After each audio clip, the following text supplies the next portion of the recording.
The sun rose slowly over the quiet town of Elmer, painting the rooftops in pale gold. The world was waking up, shopkeepers lifting shutters, children chasing buses, birds singing above telephone wires. But inside one little blue house near the hill, silence ruled. It had been weeks since Mira spoke a full sentence to her father, Rohan. Ever since her mother's passing, life had grown smaller, like their world was holding its breath.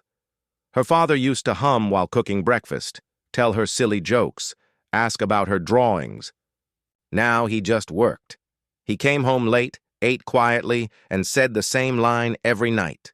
"Sleep well, kiddo." And every time, she replied with a nod. No words, no warmth.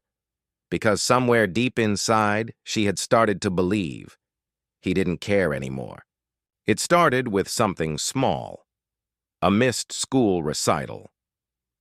Mira had been waiting on stage, her drawing held high, a painting she made of her father and mother together.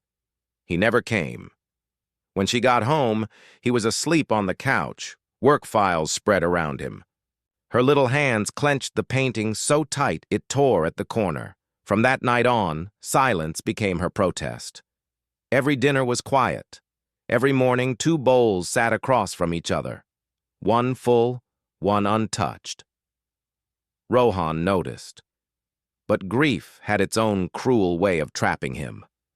He thought, "She's angry. She'll forgive me soon." And so he said nothing. Weeks later, a storm rolled into town. Thunder grumbled over the hills and rain lashed the windows. Rohan came home drenched, carrying a little white box wrapped with ribbon. He smiled softly. "Happy birthday, Mira." She looked up from her sketchbook. "You remembered?" she asked, her voice sharp, fragile. He nodded. "Of course I did. I wanted to be here earlier, but work." She stood. "It's always work, isn't it? Mom used to say you'd drown in it someday." The words hit harder than she meant. He froze, then quietly said, "Your mom used to say a lot of things." Silence again. The kind that doesn't end with an apology. He placed the box on the table. "Good night, Mira," and went to his room. That night, Mira couldn't sleep. The rain kept whispering against her window. She opened the white box. Inside was a paint set, her favorite brand, the one she'd stopped asking for after Mom died. Her chest tightened.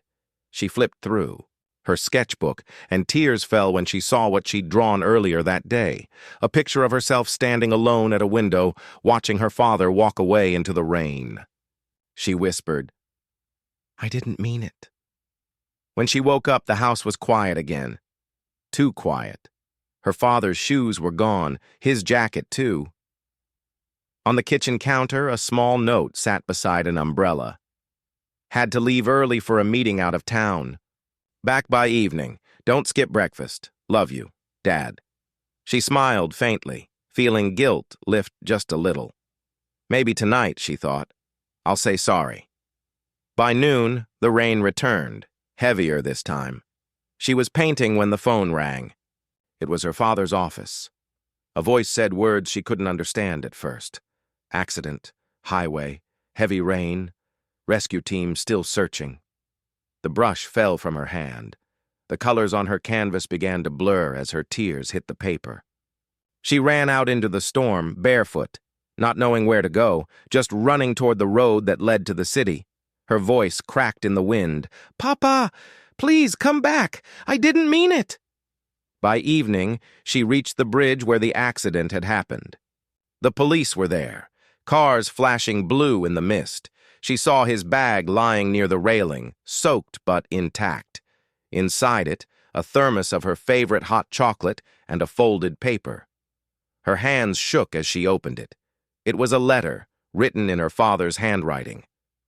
"My dearest Mira, I don't know when we started losing words between us. Maybe I thought being strong meant staying quiet. Maybe I forgot that silence can sound like distance. I miss your laughter. I miss your voice calling me Papa. I've Been trying to be both mother and father for you, but maybe I failed at both. This morning I decided to take a break from work. I wanted to spend the whole day with you. We could paint together again, like we used to. If you're reading this, it means I didn't make it home in time. But please know, you were, and always will be, the best part of my life.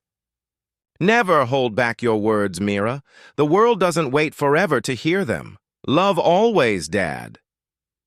The ink was smudged by rain, but every word hit like thunder in her heart. She clutched the letter to her chest and screamed into the storm. I love you, Papa. I always did. Days later, the house was quiet again, but it wasn't the same silence. This time it was filled with echoes, of memories, laughter, and the voice she'd never hear again. On the living room wall hung her latest painting, a man standing beneath a bridge in the rain, holding an umbrella over a little girl, both smiling. And beneath it, in small letters, she wrote, "Say it before the silence does." Sometimes love isn't lost, it's just unheard.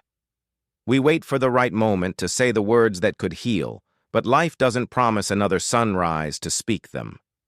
Say, "I love you," before the world goes quiet. Apologize while there's still someone to hear it, because silence, once it settles, becomes the heaviest sound of all. Share this if you believe silence can break hearts just as much as words can heal.